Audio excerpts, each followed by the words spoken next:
Hello everyone, welcome to my class. आज हम supervised study method को कंप्लीट करेंगे। ये हमारी पर्यवेक्षित अध्ययन विधि से संबंधित लास्ट क्लास है, क्योंकि हमने सुपरवाइज्ड स्टडी मेथड पर्यवेक्षित अध्ययन विधि के कॉन्सेप्ट, उसकी विशेषताओं, उसके सोपानों अर्थात स्टेप्स को जान लिया है और इसके साथ ही हमने इसके क्या क्या गुण हैं, लाभ हैं, इंपॉर्टेंस है, कौन से इसके दोष हैं, हानियां हैं, सीमाएं हैं, उसके बारे में जान लिया है। तो आज की क्लास में हम बात करने वाले हैं पर्यवेक्षित अध्ययन विधि को हम अच्छे से क्लास में अप्लाई कर सके, तो इसके लिए कौन कौन से सुझाव हैं या फिर किस प्रकार से इस विधि का संचालन अच्छी तरह से किया जा सकता है और इसके लिए हमें किन किन बातों को ध्यान में रखना चाहिए। ठीक है, तो आज हम इस पे बात करने वाले हैं। आज की क्लास में हम सुपरवाइज्ड स्टडी मेथड पर्यवेक्षित अध्ययन विधि को पूरा से पढ़ देंगे, कंप्लीट कर लेंगे आज। ठीक है, चलिए। तो सबसे पहली चीज जिसका आपको ध्यान रखना है कि आपने विद्यार्थियों को जो टॉपिक्स देने हैं स्टडी के लिए वो अलग अलग देने हैं। ठीक है, विद्यार्थियों को प्रकरण पृथक पृथक दिए जाए।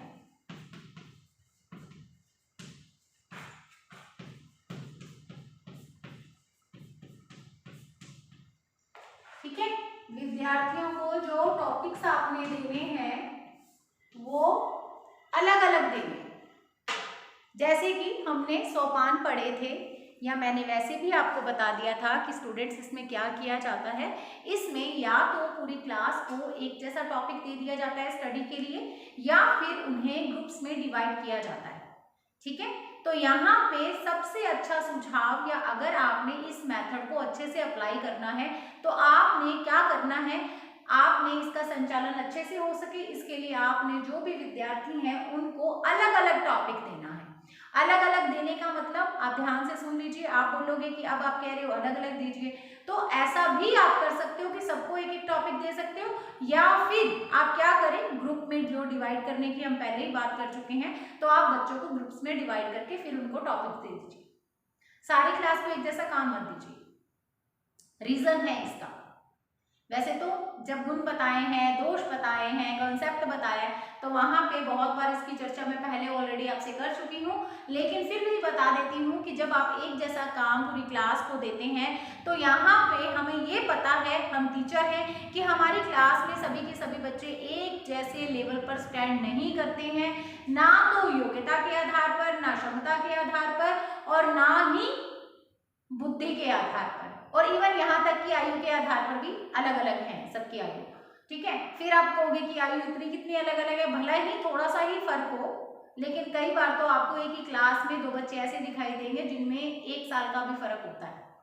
ठीक है, वो किसी भी रीजन से हो सकता है, वो रीजन कोई भी हो सकता है, लेकिन अभी वो फिलहाल हमारा यहाँ का टॉपिक नहीं है, तो वहां पे मैं चर्चा नहीं करूंगी। अभी मैं इसी के बारे में बात करूंगी। तो देखो, विद्यार्थियों को अगर एक जैसा काम दोगे, सबकी बुद्धि अलग अलग है, सबकी योग्यता अलग अलग है, सबकी क्षमता अलग अलग है, तो इसका मतलब ये है कि एक जैसा टॉपिक सबके लिए सही नहीं होगा। तो आप क्या करें, सबको अलग अलग टॉपिक दें, चाहे तो आप एक एक को एक एक टॉपिक दें, या फिर आपने ग्रुप जो बनाना है बच्चों का उसमें भी आपने ध्यान रखना है कि उसमें प्रतिभाशाली भी होना चाहिए, स्लो लर्नर भी होना चाहिए, एवरेज स्टूडेंट भी होना चाहिए, ताकि वो मिलकर के सहयोग से काम कर सके। और इसके अलावा अगर एक एक को दोगे तब भी उसकी योग्यता, क्षमता, उसकी बुद्धि, उसकी कैपेबिलिटी को ध्यान में रख करके ही आप उसको टॉपिक देंगे। तो इस तरह से इस विधि का संचालन बहुत ही अच्छे तरीके से किया जा सकता है, या फिर इसको संचालित करने के लिए एक बहुत अच्छा सुझाव है कि बच्चों को जो टॉपिक्स दिए जाएं वो पृथक पृथक अलग अलग दिए जाए सभी को।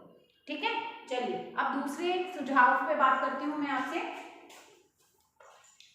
अब अध्ययन बच्चों से हमने कराना है, तो हमने क्या करना है, अध्ययन हेतु प्रकरण की रूपरेखा और पाठ्य सूची दे देनी है बच्चों को। प्रकरण की रूपरेखा व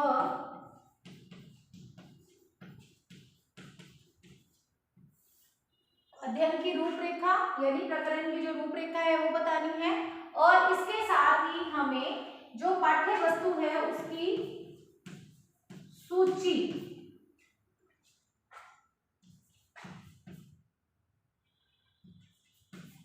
देनी चाहिए।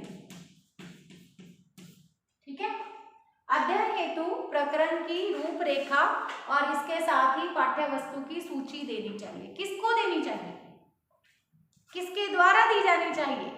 तो अध्यापक को देनी चाहिए। किसको देनी चाहिए? स्टूडेंट्स को देनी चाहिए। ठीक है, बात समझ में आएगी होगी। अध्ययन किसने करना है? हर क्लास में बात कर रही हूँ, पार्ट 4 है ये। ठीक है, ये सुपरवाइज स्टडी मेथड से रिलेटेड हमारी 4th क्लास है आज। तो पता ही चल गया है आपको, गाइडेंस देने का काम, पर्यवेक्षण करने का काम किसका और स्टडी करने का, अध्ययन करने का काम किसका है। तो यहाँ पे हमने बच्चे को जब अध्ययन के लिए टॉपिक देना है तो उसके साथ साथ जो टॉपिक है उसकी रूपरेखा भी देनी है। और इसके साथ रूपरेखा क्या होती है, क्या क्या पढ़ना है। ठीक है, और इसके अलावा पाठ्य वस्तु की सूची, सूची का मतलब एक लिस्ट दे देनी है कि आपको ये सामग्री यहाँ से मिलेगी और आपने इसको पढ़ना है। इस टॉपिक के बारे में क्या क्या पढ़ना है बस वो बताना है उसको, नहीं तो उसको नहीं पता होगा कि क्या क्या पढ़े वो। अब जैसे मैं हिंदी की हूँ तो हिंदी का ही एक एग्जाम्पल आपको दे देती हूँ। मान लीजिए मैंने बच्चों को ये कहा कि आप जो है जयशंकर प्रसाद जी को पढ़िए। ठीक है, ये टॉपिक है जयशंकर प्रसाद। अब मुझे एक बात बताओ, जयशंकर प्रसाद कह लूँ या प्रेमचंद जी कह लूँ, हमारे हिंदी के साहित्यकार हैं, कवि हैं ये, तो अगर मैं बात करूं तो आप देखिए इन कवियों ने कितना कितना साहित्य लिखा है, कितनी रचनाएं लिखी हैं। बच्चा इतना सब कुछ पढ़ पाएगा क्या? नहीं ना। तो इसके लिए ज़रूरी है कि मैं उनको टॉपिक में क्या क्या पढ़ना है उसकी एक लिस्ट दे दूँ। प्रेमचंद जी दे दूं तो अगर प्रेमचंद की कहानियों की बात करूं तो कहा जाता है कि 300 से ज़्यादा कहानियां लिखी हैं प्रेमचंद जी ने। तो बच्चा बेचारा कैसे उनका साहित्य, तो सिर्फ मैंने कहानी की बात बताई है, सिर्फ 300 कहानियां, कहानियों में सिर्फ 300 कहानियां हैं उनकी। मैं सिर्फ जान के लगा रही हूँ क्योंकि बुक्स में भी लगा हुआ है, सिर्फ लगा देते हैं आगे। आप सोचो, तो फिर उनका साहित्य है जो उन्होंने बाकी और भी तो चीज़ें लिखी है ना, नाटक लिखा है उन्होंने, निबंध लिखे हैं, या फिर इसके अलावा उन्होंने बहुत सारी रचनाएं, यानी कि कोई आप ये कह सकते हो जैसे कविताएं लिखी होती हैं, तो वो उनका हो तो फिर आप क्या करोगे, कैसे पढ़ोगे उनको? नहीं कर सकते ना। तो इस तरह से हमें क्या करना है, बच्चे को जो स्टडी करना है उसकी एक लिस्ट दे देनी है, उसकी एक रूपरेखा बच्चे को दे देनी है। बच्चे के माइंड में ये क्लियर हो जाए कि उसको इस टॉपिक के बारे में कितना पढ़ना है, क्योंकि कैसे पढ़ना है ये तो उस पर डिपेंड करता है, लेकिन कितना पढ़ना है वो आपको बताना है। ठीक है, चलो ये होगी दूसरी बात। अब तीसरी बात हमें क्या करना है, अध्यापक ने पर्यवेक्षण देना है ना, उसको पर्यवेक्षण करना है उसका। तो पर्यवेक्षण के समय अध्यापक कम से कम निर्देश दे, कम से कम निर्देश दे। ठीक है, कम से कम निर्देश दे, इंस्ट्रक्शंस कम देनी है। क्यों कम देनी है? ताकि बच्चा अपने आप से सीख सके।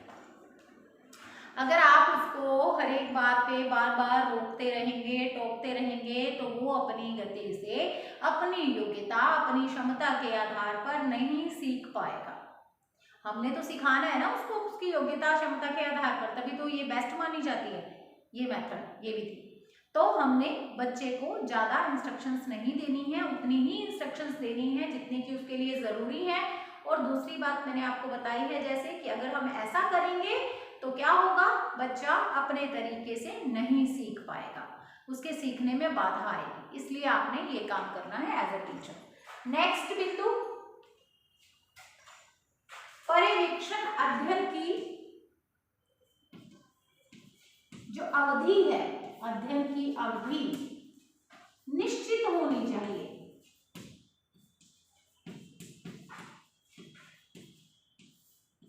अध्ययन की अवधि निश्चित होनी चाहिए।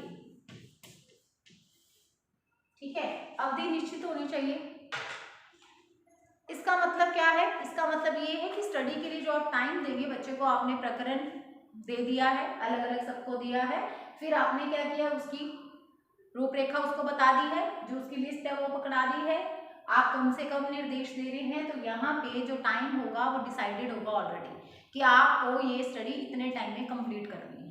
इससे क्या फायदा होगा या फिर ऐसा क्यों किया जाना चाहिए, ये दिमाग में आता है ना कि हम तो कहते हैं कि बच्चा अपनी योग्यता के आधार पर सीखे, हम तो कहते हैं बच्चा अपनी क्षमता के आधार पर सीखे, तो ये फाउंडेशन क्यों है टाइम की, हमारे माइंड में ये चीज आती है। तो मैं आपको बता दूं, देखिए अगर बच्चे पे फाउंडेशन नहीं होगी ना टाइम की, तो बच्चा अपनी स्पीड भी वैसे ही रखेगा। कहीं ना कहीं हमें उसको मोटिवेशन के लिए ही टाइमिंग तो देनी ही पड़ेगी, उसमें वो कंपटीशन की भावना तो लानी ही पड़ेगी।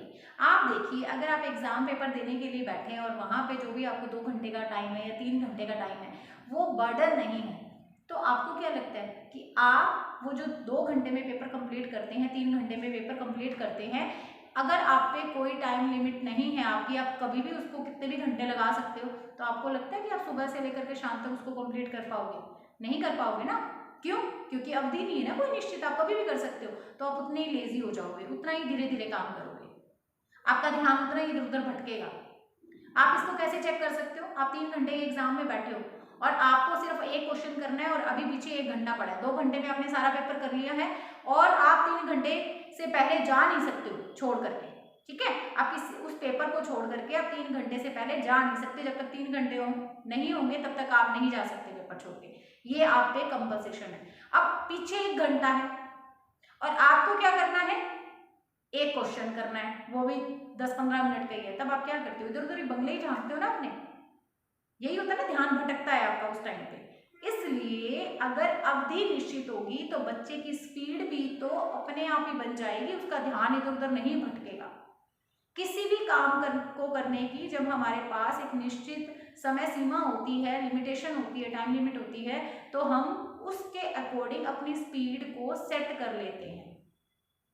तो यहाँ पे भी वही फायदा मिलेगा, यहाँ पे भी हमें जो अध्ययन की अवधि है वो निश्चित करके बता देनी चाहिए बच्चे को कि ये काम आपको इतने टाइम में करना है, ठीक है? चलिए नेक्स्ट टॉपिक, नेक्स्ट पॉइंट जो हमारा है वो है विद्यार्थियों द्वारा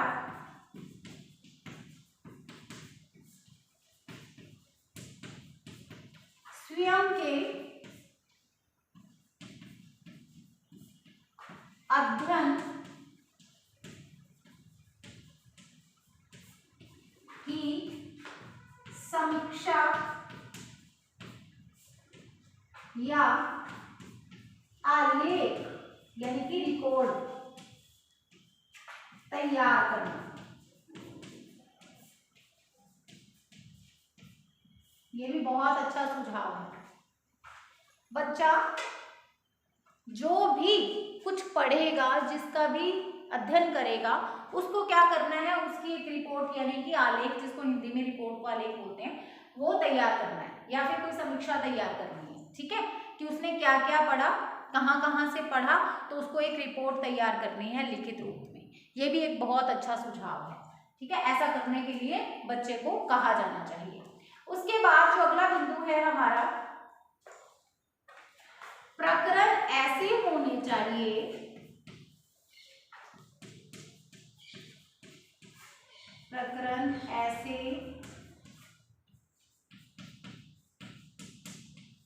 होने चाहिए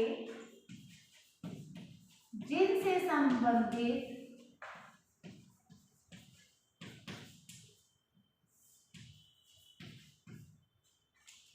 पाठ्य सामग्री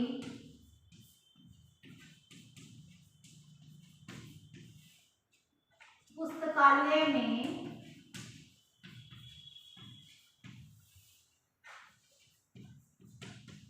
उपलब्ध हो।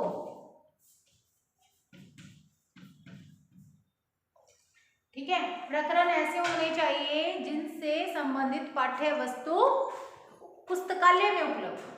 देखिए आप बच्चे को इस मेथड से क्यों पढ़ा रहे, कारण, रीजन ये है कि हमने बच्चे को अच्छे से सिखाना है, ठीक है? किसी काम में उसको निपुण करना है ताकि उसको ये टॉपिक अच्छे से समझ में आ जाए।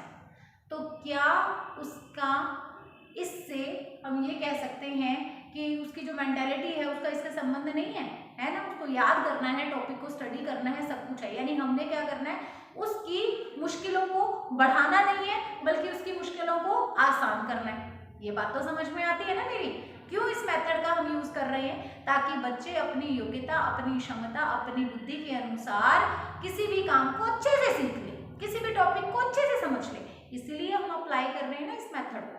तो यानी हमने क्या करना है, कक्षा शिक्षण में जो भी कमियां रह जाती हैं सामूहिक शिक्षण के दौरान, उनको दूर करना है। इसीलिए हम ये मेथड अप्लाई कर रहे हैं। गुणों में बताया था मैंने कि सामूहिक शिक्षण की जो कमियां होती हैं कक्षा शिक्षण के दौरान, वो यहाँ पे दूर हो जाती है इस मेथड से। तो हमने बच्चे की मुश्किलों को कम करना है, ना कि बढ़ाना है। ये तो क्लियर है, हमें पता ही है।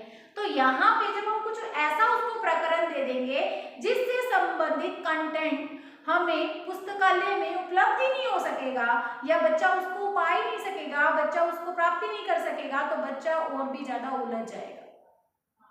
ठीक है, अब वो स्टडी करना चाहता है लेकिन मैटर नहीं है उसके पास, लाइब्रेरी में मैटर उपलब्ध नहीं है, अवेलेबल नहीं है, तब वो क्या करेगा? वो तो बहुत ज्यादा पजल हो जाएगा ना। फिर इससे अच्छा तो यही था भी जो क्लास टीचिंग आप करा रहे थे तो उसमें कम से कम उसको ये वाली मुश्किल तो नहीं आ रही थी। फिर तो वैसे वाला ही परंपरागत जो चीज है वही ठीक है, ट्रेडिशनल तरीके से आप उसको पढ़ाते हो वही वाला ठीक है। फिर इस नए मेथड की जरूरत क्या है? तो इसलिए आपने उसकी मुश्किल को, उसकी समस्या को बढ़ाना नहीं है बल्कि उसे सॉल्व करना है। इसके लिए ये जरूरी है कि आप क्या करें, जो भी आप उसको प्रकरण दे रहे हो याद करने के लिए, अध्ययन करने के लिए, स्टडी करने के लिए, वो सारे का सारा जो प्रकरण है उससे संबंधित जितना भी कंटेंट है, पाठ्य वस्तु है, पाठ्य सामग्री है, मटेरियल है, मैटर है, वो सारा का सारा आप चेक कर लो पहले कि क्या वो लाइब्रेरी में अवेलेबल है या नहीं है। आप ये चेक करने के बाद ही बच्चे को काम सौंपे, ऐसे नहीं सौंपे। ठीक है, चलिए अब है हमारा नेक्स्ट बिंदु, प्रकरण से संबंधित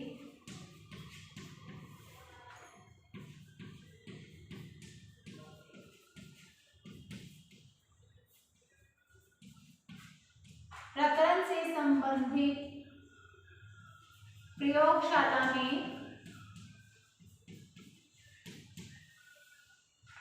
सुविधाएं प्राप्त हों।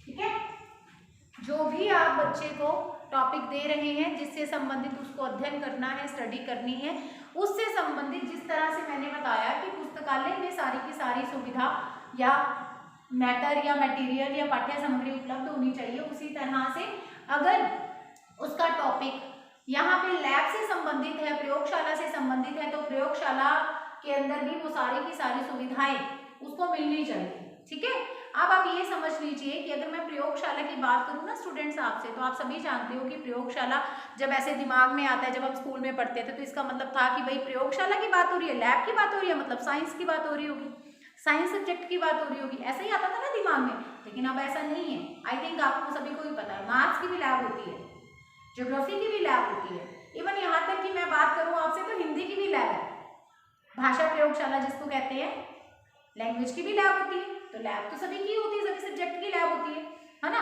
वहाँ पे सब्जेक्ट से रिलेटेड जो भी काम है वो लैब कैसी है, उसमें काम कैसा होता है, ये डिपेंड करता है कि सब्जेक्ट कौन सा है, यानी कि सब्जेक्ट की नेचर किस सब्जेक्ट का है या फिर प्रकृति क्या है सब्जेक्ट की।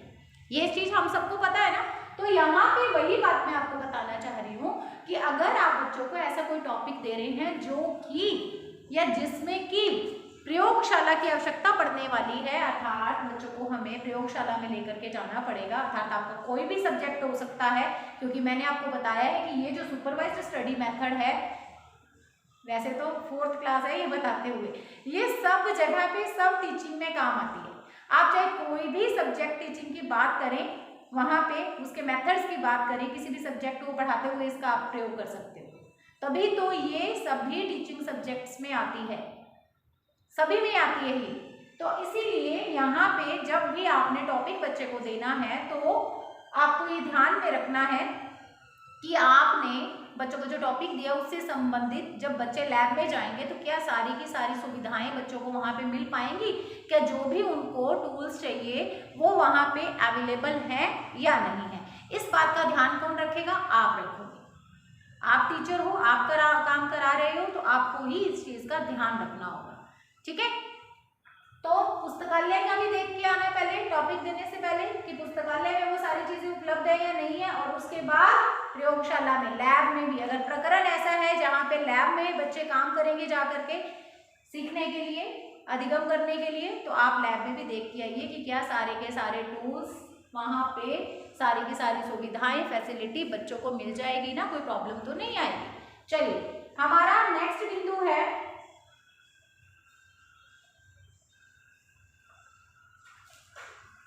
समृद्धि। समृद्धि स्तर पर सफल होने पर छात्रों को बोध स्तर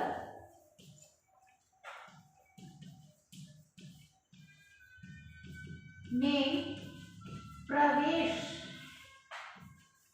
कराया जाए। ठीक है, समृद्धि स्तर में सफल होने पर छात्रों को बोध स्तर में प्रवेश कराया जाए। अब ये समृद्धि स्तर और बोध स्तर लास्ट क्लास में बताए थे मैंने, कुछ याद आ गया होगा कि नहीं आया? अभी भी नहीं आया तो फिर याद करो। यहाँ पे मैं बात कर रही हूँ आपसे कि आपने क्या करना है, बच्चे के दो स्तर, सीखने के जो स्तर हैं, यहाँ पे दो नाम आ गए, समृद्धि स्तर और बोध स्तर। समृद्धि स्तर मतलब किसी चीज को याद करना या याद रखना, बोध स्तर मतलब उसका अर्थ ग्रहण करना, यानी कि उसका भाव बोध करना, मतलब उसको समझना, अंडरस्टैंडिंग। ठीक है, जैसे हम यहाँ पे बात करें तो समृद्धि का मतलब याद कर लिया, यानी नॉलेज ले ली, पाठ योजना याद आ गई होगी, ज्ञान, अवबोध। ठीक है, अब याद आ गया होगा सब कुछ, वो ज्ञान है, ये अवबोध है। वहां पे बच्चे को सिर्फ नॉलेज मिली है, बच्चे को बोध नहीं हुआ, कुछ समझ नहीं आया, उसने रट्टा लगा लिया है। ठीक है, उसके बारे में उसने याद कर लिया है, और यहाँ पे वो अब उसको समझ रहा है, और समझा हुआ आपको पता ही है ज्यादा देर तक याद रहता है। तो यहाँ पे इस मेथड को जब आप प्रयोग में लेंगे तो आपने क्या करना है स्टूडेंट्स, आपने बच्चे को पहले समृद्धि स्तर यानी पहले उसकी नॉलेज उसको लेने देनी है टॉपिक की, और उसके बाद आपने उसको बोध स्तर यानी कि बोध स्तर पर भी लेके जाना है। ऐसा नहीं है कि यहाँ पे काम खत्म हो गया, नहीं, आपने बच्चे के इस बोध स्तर तक उसको लेकर के जाना है, उसमें भी उसका प्रवेश करवाना है। ठीक है, लेकिन पहले क्या करेगा, वो खुद से अध्ययन करके, सीख करके उस टॉपिक को, उसकी नॉलेज ले लेगा। अब मान लीजिए मेथड आपने यूज कर लिया है, ठीक है, इस मेथड से बच्चे ने समृद्धि स्तर उस टॉपिक को अच्छे से पढ़ लिया, समझ लिया, जान लिया, ठीक है, लेकिन बोध नहीं हुआ। आप ये उसने अपने स्तर पर जो है सारा का सारा जो कह सकते हो नॉलेज ले लिया, ज्ञान ले लिया है, समृद्धि उसकी जो है अच्छी हो गई है, उसने वो टॉपिक याद कर लिया है। अब आप क्या करें, जब आप शिक्षण कराएं तो आप उस टॉपिक को ऐसे नहीं छोड़ देंगे कि बच्चे ने ये तो कर ही लिया, चलो ये तो हो ही गया, नहीं, आप अपने कक्षा शिक्षण के दौरान 1-2 क्लासेस फिर से इसी टॉपिक पे लगाएं, पर्यवेक्षित अध्ययन विधि यूज करने के बाद, और फिर उसके जो समृद्धि स्तर का जहां तक वो पहुंच चुका है वहां से उसको आगे बोध स्तर पर लेके जाएं, क्योंकि बोध स्तर पर तो आप ही लेके जा सकते हो उसको, आप फिर डिस्कस भी करोगे क्लास में उसको, यानी वो याद करके आ गया है, रट्टा मार के आ गया है इस मेथड से, अब आपने उसको बोध स्तर पर लेके जाना है। उसने जिस चीज का रट्टा लगाया था, क्योंकि वहां पे वो खुद से तो नहीं पढ़ सकता था अच्छी तरह से जैसे कि आप पढ़ा लेते हो, तो अब आप क्या करें, अब आप उसके बोध स्तर तक उसको लेके जाएं, आप क्लास में उसी टॉपिक को अच्छे से समझाएं आप, ठीक है। तो ये भी एक सुझाव है और बहुत ही इंपॉर्टेंट है साथ में। अब है लास्ट बिंदु, मैं ऊपर लिख रही हूं यहाँ पे 9th पॉइंट है ये, समीक्षा के समय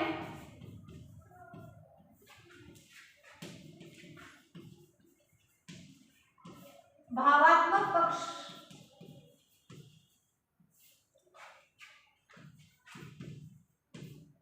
एवं क्रियात्मक पक्ष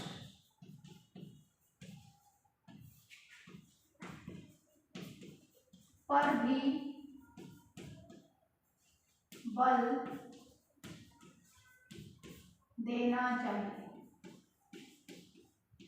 ठीक है।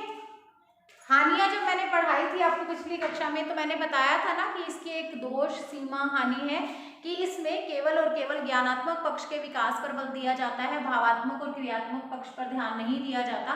तो ऐसा भी किया जाना चाहिए। अब ये भावात्मक क्रियात्मक तो मैं आपको लास्ट क्लास में बता ही चुकी हूँ कि कैसे ये तीन पक्ष काम करते हैं। फिर भी यही कहूँगी, अगर वो वाली वीडियो नहीं देखी है तो एक बार वो वाली वीडियो देख लो, वहाँ पे आपको ये सारी चीज़ें भी क्लियर हो जाएंगी। तो यहाँ पे एक सुझाव ये है कि आपने केवल ज्ञानात्मक पक्ष की बात नहीं करनी है, बल्कि आपने भावात्मक और क्रियात्मक पक्ष पर भी ध्यान देना है, उसके विकास पर भी बल देना है। ठीक है स्टूडेंट्स, तो आज जैसे कि मैंने स्टार्टिंग में बताया, सुपरवाइज स्टडी मेथड हम कंप्लीट करने वाले हैं, तो हमने कंप्लीट कर लिया है। यहाँ पे ये आज का हमारा जो टॉपिक है ये कंप्लीट हो गया है। अब नेक्स्ट वीडियो में, नेक्स्ट क्लास में एक नया मेथड हम पढ़ने वाले हैं, तो उसके लिए आप तैयार रहिए। God bless you, have a nice day.